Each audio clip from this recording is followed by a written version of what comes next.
Hi guys, it's me, just a little Sheena again, and for this video, I would like to wish everyone out there in internet land a happy and safe 4th of July, or other people might know it's Independence Day. So happy birthday, America! Yay! Now, as such, I have decided to review the movie Independence Day Resurgence because last year I talked about the original 1986 version, which is awesome by the way. It was a very groovy movie, and they wanted to do another movie that was quite literally 20 years after the first movie, set in 2016, which it came out in 2016 too. So I don't know if they have a special name for that or whatever, but Hollywood just couldn't leave it alone, could they? They couldn't leave it alone that we had a very special effects bonanza in which most of the world's monuments got annihilated by an alien threat, and we kicked each ass. But we can have nice things, can we? Now, before you think that I'm gonna be shitting on this movie all the time here, I do actually like certain parts of this movie. Other parts I think are absolutely stupid. So, this movie kind of like a mixed bag type of thing. And so here we go with the review for Independence Day Resurgence, also known as ID4 2, I guess. So this is in honor of Independence Day, July 4th. In 2025,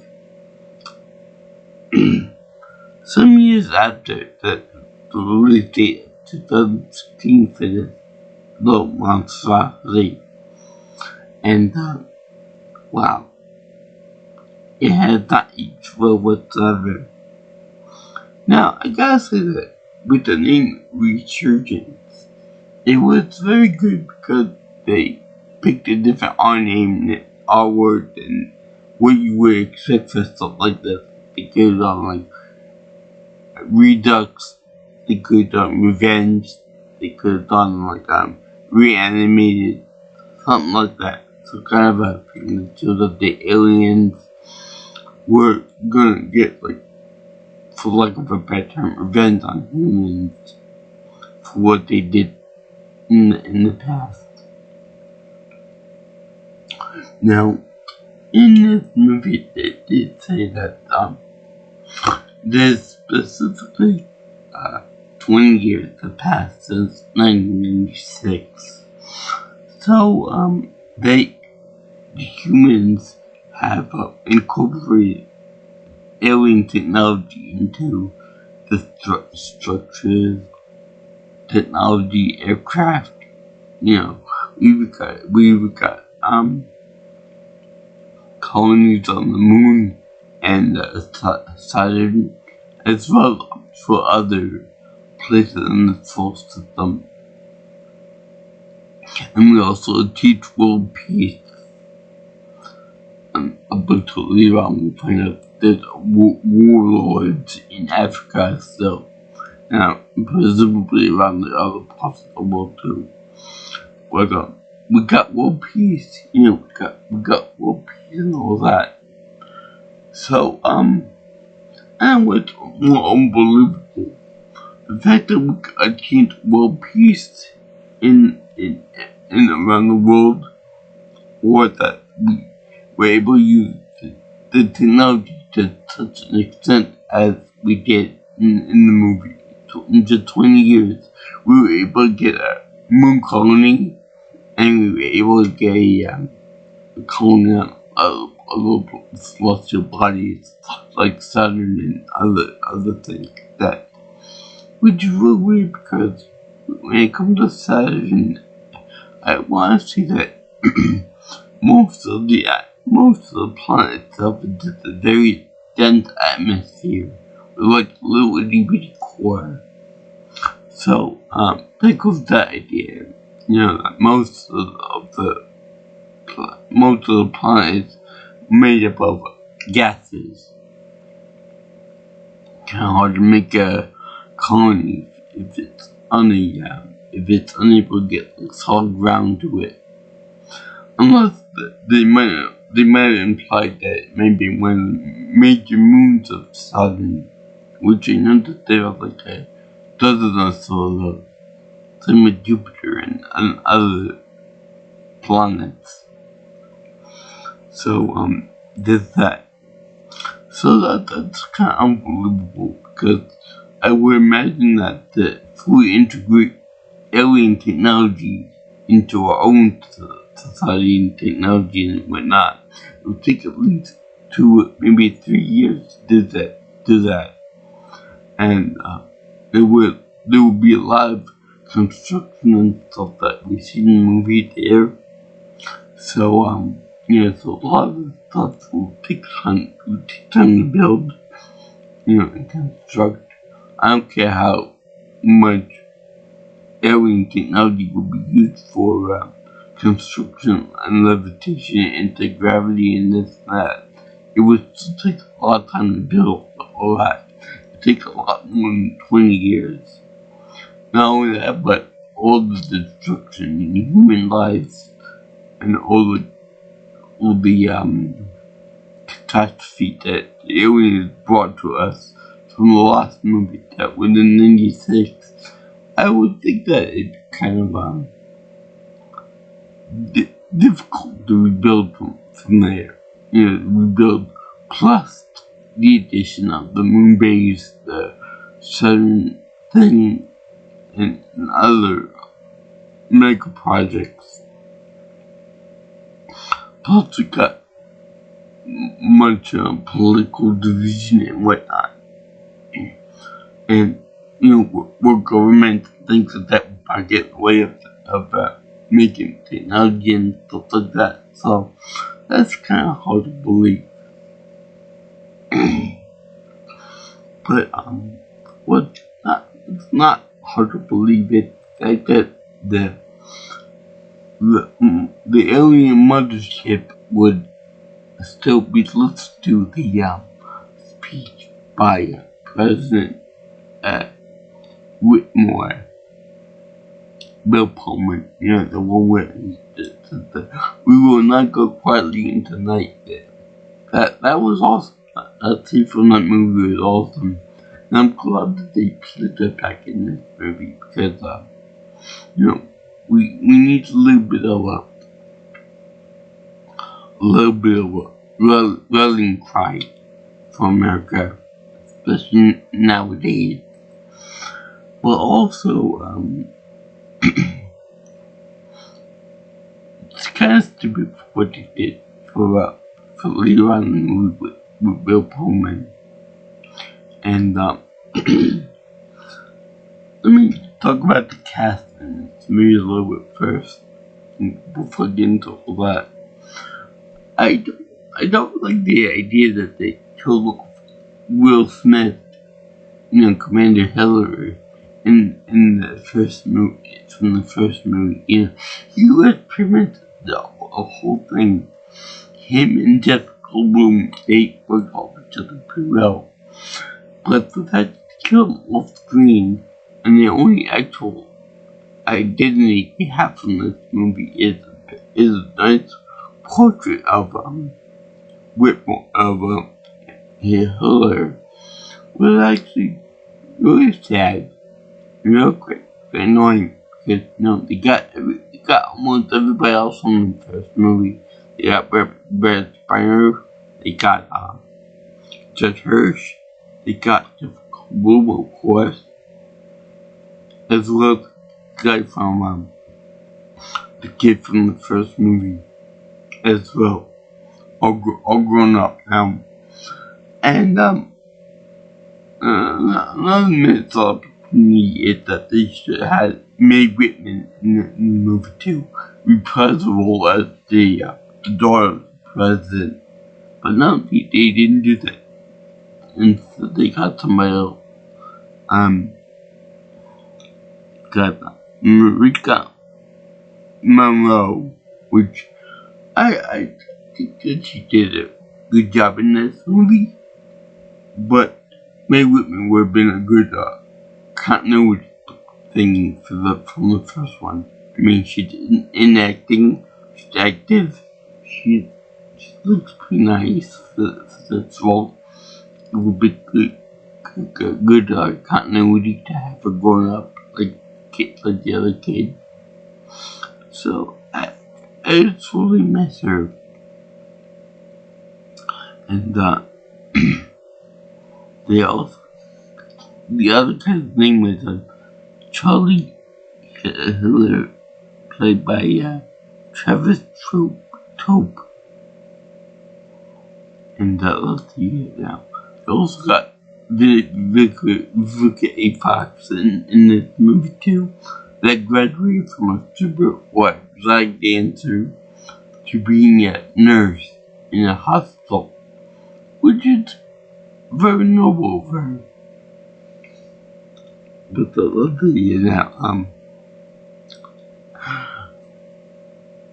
they also shift to the moon base, in which they have Liam Hemsworth, lots of the two Hemsworth brothers, piloting a old junker, an old tug, to help out with the moon base there. And there's supposed to be an international effort to help out with maintaining the giant moon colony. But it's funny, it's really weird that they have the American people there. They might have a few European groups there, but they have two Chinese people up there represent the whole of China. Now I understand that you're supposed to have one cast of people that represent the whole country, but when you're doing an international group, you shouldn't just have Americans and Chinese people. You should have Russians up there. They have a big space program.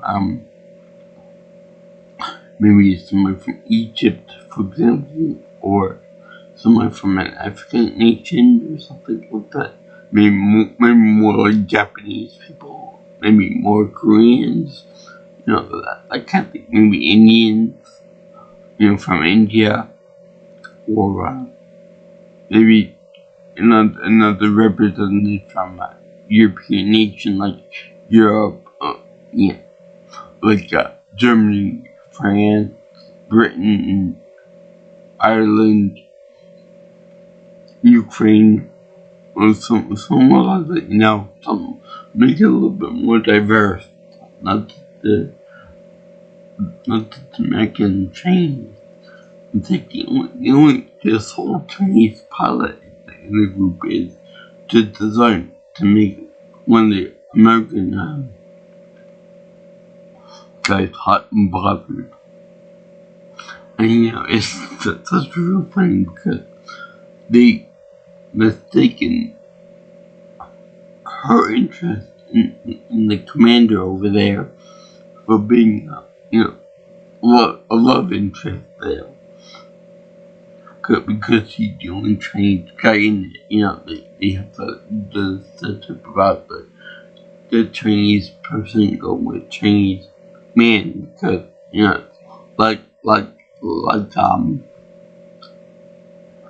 somewhat like a racism thing, like, I'm Italian, so I'm gonna go with an Italian woman, or I'm black, so I gotta go with a black person, kinda like that.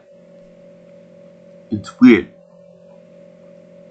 So anyway, they ever been like a hot Asian love interest got for this guy. He's like kind of creepy about it. He's saying like, oh, my future wife is over there, and my future wife is this, and I'm banging you and all this stuff. That's grounds for sexual harassment right there, and for getting arrested and whatnot. So there's that. So, but wait, the problem when they get receptors on the colony, so Hemsworth goes and fix it. Jake, he goes to fix it with a tug, and when you know it, Chinese officer gives him hell over it, and then the space probe that comes into our space from wherever part of the cosmos it comes from. And the guy said, no, we have to destroy it right away. So they do. It shoots a space laser at it, and which kind of doesn't really piss them off, but it kind of irks them a little bit with the probe. And that's typical human intelligence right there. Just shoot it right out of the sky. Don't ask questions. That could actually be a stab at America too, that we shoot first and ask questions later. Which can be true in some situations. But turns out that probe wasn't designed by the aliens. It was like the enemy of the aliens that was meant to teach other beings how to fight the aliens, which I don't know if they actually have a name for them, but the biological aliens right there. And this is something I like. I also like the fact that the people that were actually touched by the aliens, have such connection to them, like a president with more red spider, as well as this other guy, this warlord played by Giambia he played some crap that Kimbe monk 2 book 2. So anyway, he's a very fun guy. He's like a warlord in Africa. I forgot what country it is, but they fought the aliens. He killed dozens of them in hand-to-hand combat, which was impressive for me. He kicks ass. He's actually a brave warrior, and he is pretty smart and savage. When I first saw this movie, I was like, he's fun. Not that honest anymore. He's more of he's smarter than you would think. And I thought at first. Can I get into the heads, the aliens' heads, for all that's worth? So,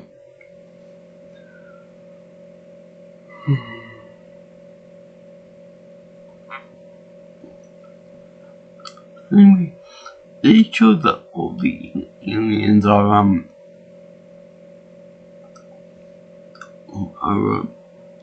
they come back. How they come back, how they know they'll come back, I don't know. Because it would make sense that they would they would get signs in their heads from all the, when the aliens are in proximity to humans and Earth and all that. But the aliens took the way away. So, these real signs about, these visions about the sign, the circle with a slash in it. That's supposed to be the alien,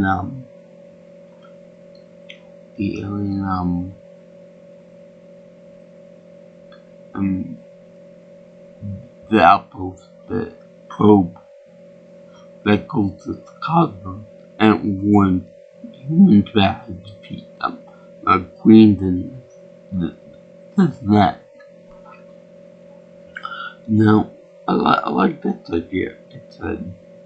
And also, I like the idea that they bring back people like President Moore. He was awesome. But I don't like the fact that they brought back Red Spider in a very weird way, because they showed that he is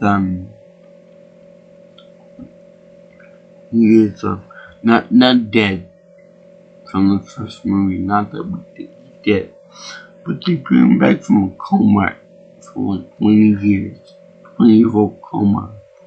Now I believe that that's fully possible for a person to be in a coma and then come back after 20 years. So, but I think, after having alien tentacles on your neck and having been shot at and going into shock and stuff, I don't think that you'll be coming away from that alive. I don't care how the medical technology improved over the last 20 years. That man was dead. Again, there's no answers about that. He was dead. Stone Cold Grim Reaper Carter, he was dead. And they also had the woman there. I think it was the same woman from the first movie. The press woman, the one that was an ex for Jeff Goldblum, I think, David Levinson. And she became the new Madam President. But I sure wish that would have happened. I sure wish that we had a woman president here in America. We're about to do for one. So anyway, they have them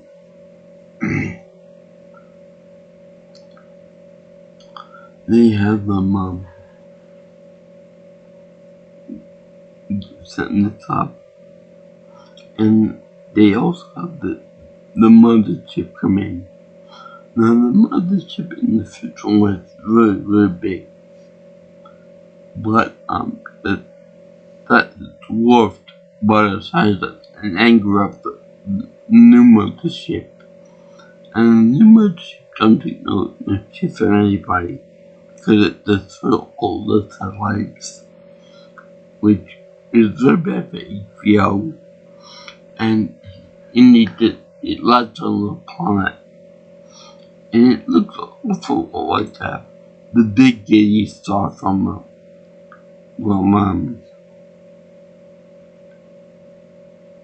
Kula's Revenge, and it looks like a big giant cell that latches onto the Earth, trying to take our core. So anyway, people are sending out ships to kill the thing. Now, logically, you would think that giant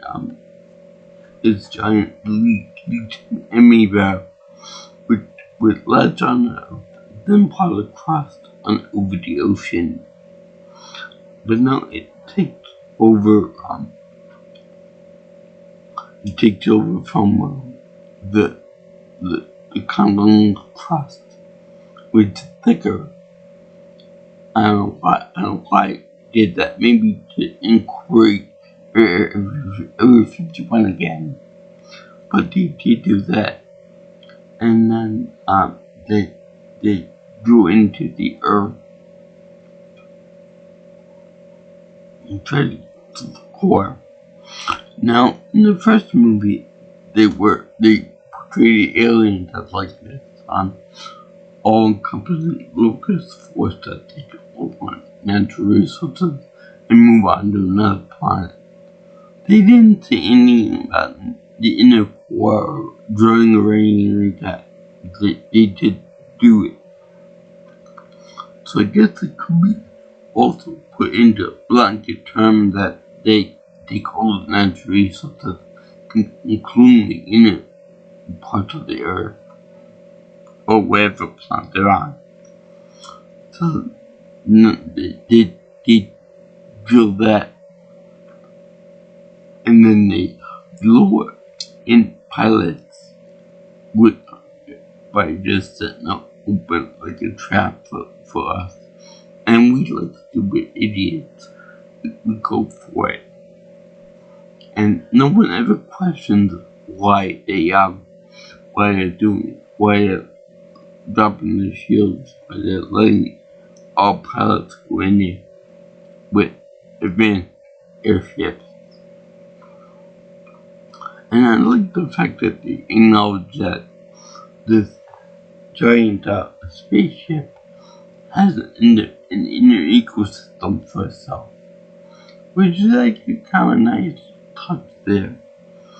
Because, if a ship is doing interstellar travel, you would think that they would have like an ecosystem by itself, with flora and fauna and all that for the aliens to consume on the journey and stuff.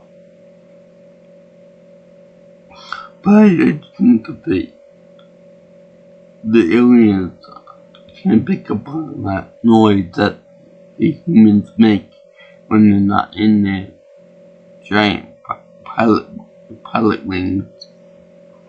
And that's kind of stupid. But it's also kind of stupid that whenever people are trying to shoot the aliens, they do that. They scream it out loud and stuff as they're shooting them, which is cool. And my father does that a ton of people, like yell whenever he's driving around and stuff.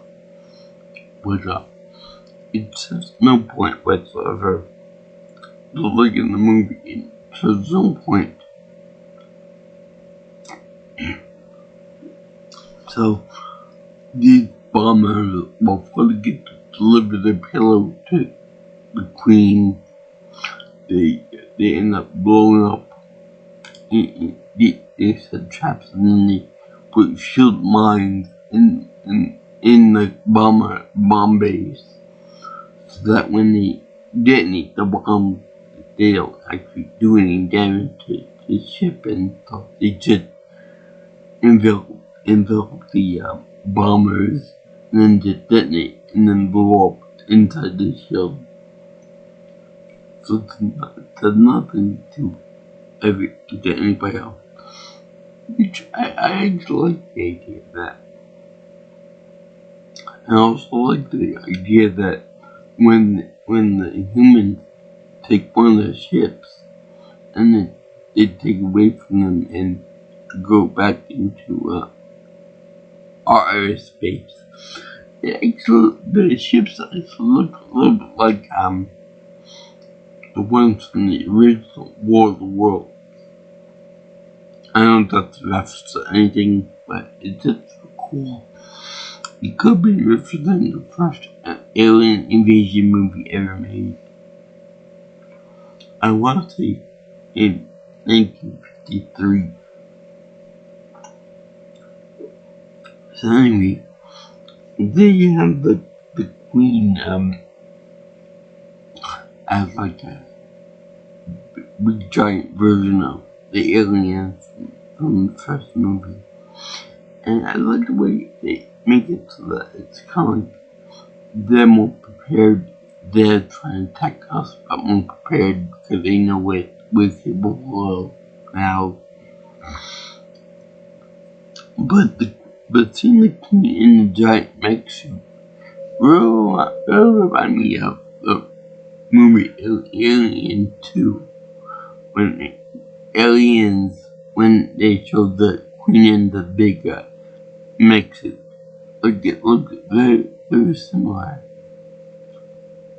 And I don't know if that's supposed to be an homage or whatnot, but they did do that. And then they also show the book 2, Q Aliens by hand-to-hand combat, which is actually really awesome. And then they show them using plasma rifles at one another and stuff, and it's really quite cool. So, now you would think that we have technology where we lead towards them and use their technology against themselves, you'd think we would have an advantage, but no, we don't. But let's see here. You have to have Judge Hirsch in there because God knows we wouldn't have a Independence Day movie without him and Jeff and David Levinson too. And it's really funny because they try to use Jewish stereotypes, like they say, like holy Moses and that kind of thing. And what I don't like about that they had such a in this movie is that he runs across a bunch of orphans, and then by the end of the movie he just says, "Okay, kids, come with me. We're gonna go meet my son David." And that's kind of stupid, by the way. Because David at that point is kind of busy with not killing us, like saving our lives and stuff. I think that we could keep the autographs and the handshakes for later on.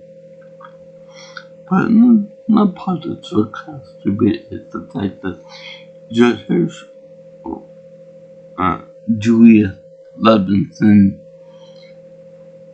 take the bus with a bunch of kids, and during the course of the movie, after the Queen is shut down, the harvester Queen is shut down, he outruns this giant thing with a bus loaded up with kids. That's so preposterous. It's so kind of stupid. Trying to bring that for loaded bus for people that run a giant creature like that. That ain't gonna happen. But let me see here. Another stupid thing is that President Whitmore, which I don't think they don't have his full name on it, they just said President Whitmore. I think he named Tom. But anyway, he goes with his daughter because he deserves to fly. This old, possibly old man wants to fly just one more time with his daughter, so they allow it. Now, even though he's a fictional president, he's more of a president than what we got, the President Trump. So yeah, they have him fly around, try to decoy to the Queen because she wants to kill this bull. The probe before the probe gives away scripts of how to kill its species and whatnot. So he actually did decoy to act like baits, like they would, the alien Queen got them to go to follow them with the fighter pilots and stuff. That's kind of convoluted, but kind of stupid at the same time. A lot of things can go wrong with that. And she does eventually find the big powerball and expect to destroy it when the fighter pilots break out of the little trance thing there. Now, the Queen uses the slight connection to everybody else to make a giant shield of ships around it, which is really smart. I like that. But one thing I don't like is that when Captain Hiller and his partner in crime say that this giant tornado is ships, so every tornado has to have its eye, like a calm eye. So let's find the eye and get out of this. First of all, so tornadoes don't have eyes. You're thinking of a hurricane. A hurricane, the eye of a hurricane, which is basically a column of air that's calm. So I'm pretty sure that it's only for hurricanes, not tornadoes. Second of all, I idea about them using the warp driver, the fusion reactors, to break the cycle and break out of it with speed.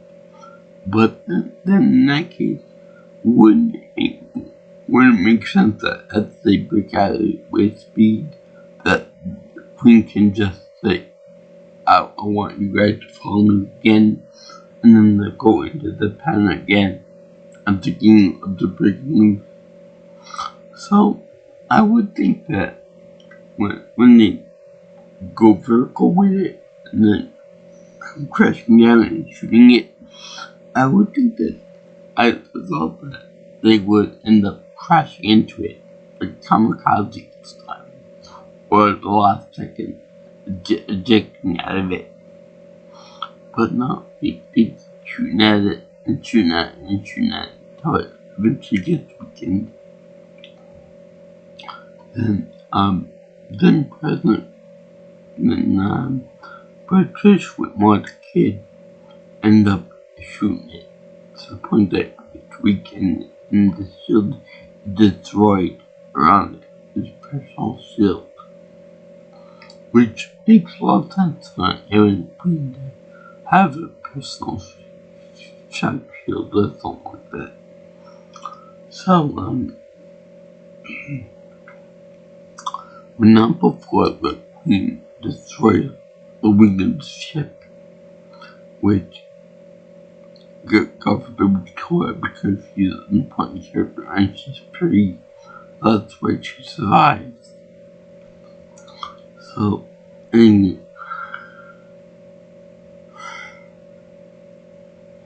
and then they end up killing the Queen by using Captain Hiller and the other boy to shoot the crap out of the thing from the back as it's trying to run away. And it's trying to chase the bus again. Now, I think that whole thing with the bus is rather stupid. And the fact that Julius takes kids adoption right then and there. We know consulting David about it or anybody else for that matter. So anyway, they also imply that Red Spider's character was gay, was the guy that was killed that helped him out of the coma. Now, I don't think there's a problem with this, but it just comes out of nowhere. All of a sudden, you talk about people, knitting Twitters and all that stuff, who were unplanned to me and stuff. It came out of nowhere. I mean, not that I care for it in the first movie, but still,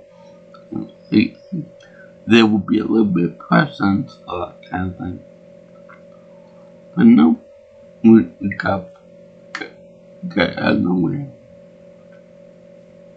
So we also get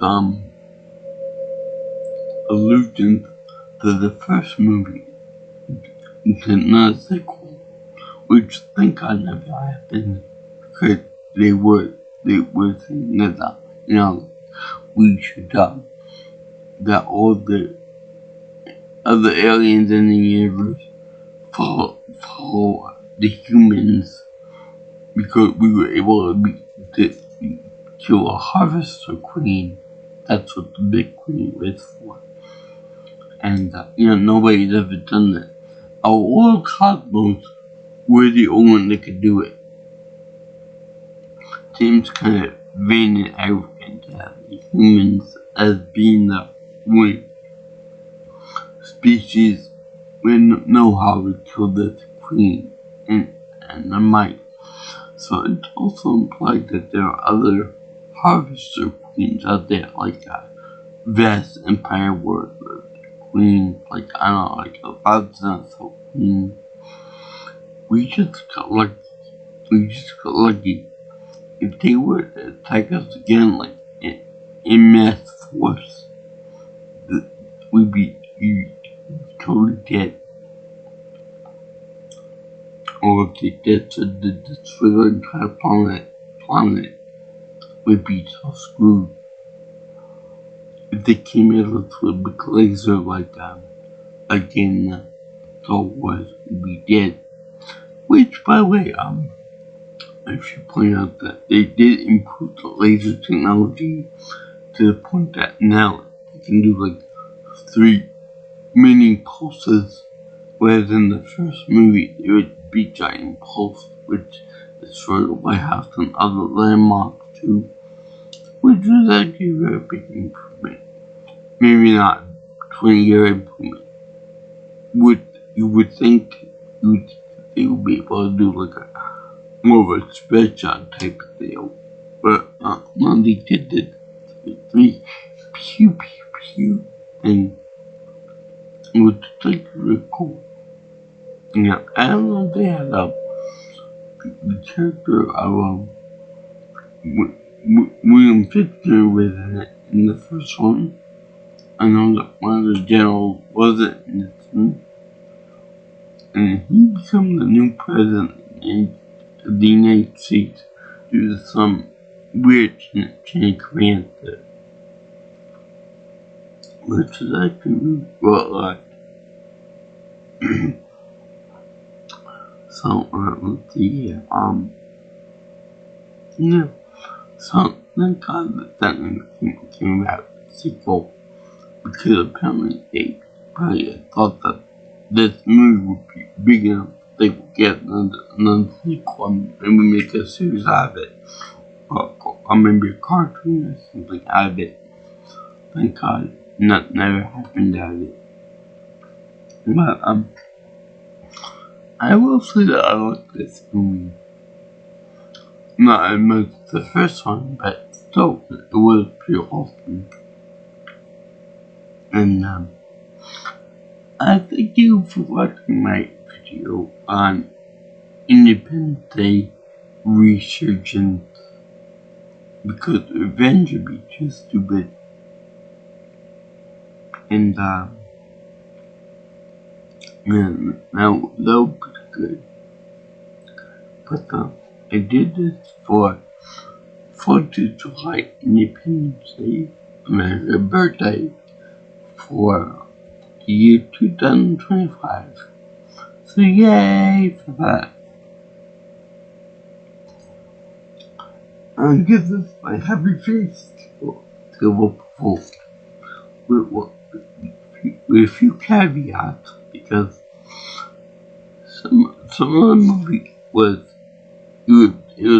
released stupid. Other parts were pretty likable. Will Smith and with men not being in the movie, that was unforgivable. That was just stupid. What now? That Will Smith was that movie. He was just so charming, charismatic, and that's a fight he delivered that sucker punch to Chris Rock. So I don't get what you can waiting him. Also, won't Emmerich return to this movie? And now I know why he doesn't do sequels that much, because it was crap compared to the first one.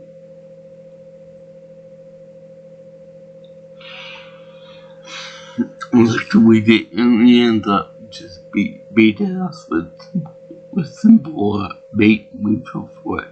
We're dumb Americans, and yeah, that was pretty much it. It was a big movie.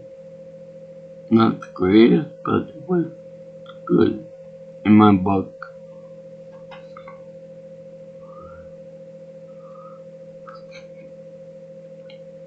I don't like presents.